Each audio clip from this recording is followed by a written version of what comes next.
Lalu ada juga single agent versus multi agent. Apakah ada agen lain yang juga kompetitif atau kooperatif? Kalau nggak ada berarti ya single. Kalau misalnya banyak berarti multi agent.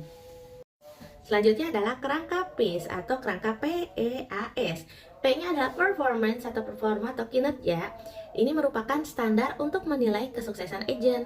Contohnya seperti apa? Misalnya skor dalam games, atau kecepatan tiba, keamanan, atau profit. Jadi kita bisa menilai si performance dari teknologinya itu bagus atau tidak, gitu ya. Yang E atau environment atau lingkungan, dunia tempat agen itu beroperasi di mana gitu lingkungannya ya, dan bagaimana sistem itu berjalan terhadap lingkungan yang ada.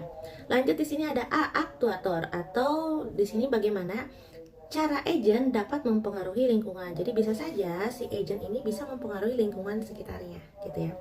Next yaitu S atau sensor ya, yaitu cara agent menerima informasi dari lingkungan. Jadi kalau tadi aktuator dari teknologi ke lingkungan, kalau sensor dari lingkungan, baik itu dari usernya atau dari lingkungannya yang masukin data ke si teknologinya. Selanjutnya ada agen rasional. Di sini adalah sebuah rasional agent adalah agen yang memilih tindakan yang diharapkan dapat memaksimalkan ukuran kinerjanya. Perform atau misalnya kita dalam bahasa Inggris performance measure ya. Di sini berdasarkan persepsi sekuen yang telah diamati dan pengetahuan yang dimilikinya.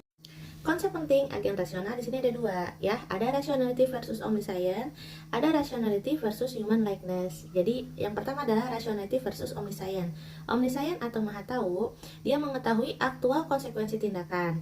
Rationality hanya menggunakan persepsi sekuen yang tersedia untuk memilih tindakan dengan hasil yang diharapkan atau expected outcome yang terbaik ya.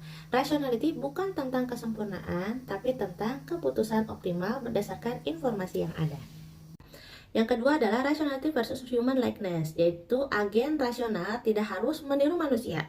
Tujuannya adalah keberhasilan objektif atau sesuai dengan performance measure ya, bukan meniru perilaku manusia yang bisa jadi irasional. Jadi rationality di sini pasti enggak selalu maha tahu atau datanya pasti ini tahu. Tapi kalau misalnya data sebelumnya itu enggak ada, maka data dari AI itu nggak bisa disajikan. Atau misalnya human likeness atau apakah data yang ada rationality ini harus mengikuti kesukaan dari manusia, persepsinya enggak juga ya. Kalau memang tidak rasional itu ya dia akan menyampaikan bahwa ini datanya tidak bagus atau tidak rasional gitu.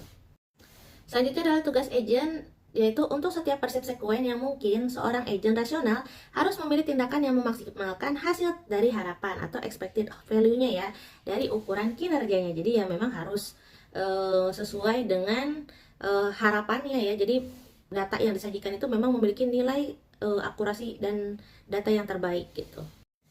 Selanjutnya adalah jenis-jenis dari arsitektur